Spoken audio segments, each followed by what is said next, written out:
बिस्मिल्लाहिर्रहमानिर्रहीम। अस्सलाम वालेकुम। आज की रेसिपी है क्रीमी फ्रूट चाट। क्रीमी फ्रूट चाट बनाने के लिए 1 कप फ्रेश क्रीम का ले लेंगे,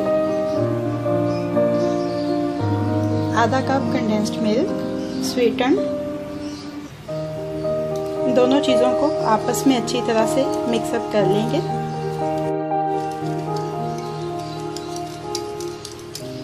दोनों चीज़ें अच्छी तरह से यकजान हो गई हैं। अब इनको 15 मिनट के लिए फ्रिज में रख देंगे। क्यूब्स में कटा हुआ सेब, अंगूर, आड़ू, आम,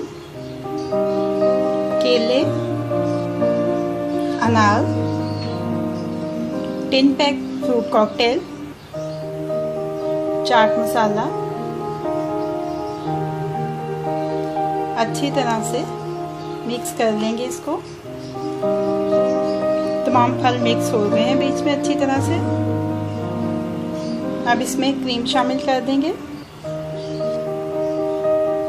अच्छी तरह से मिक्स कर लेना है इसको।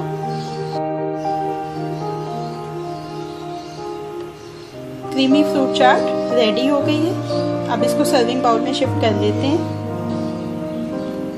क्रीमी फ्रूट चाट को सर्विंग बाउल में शिफ्ट कर लिया है। अब ये रेडी टू सर्व है।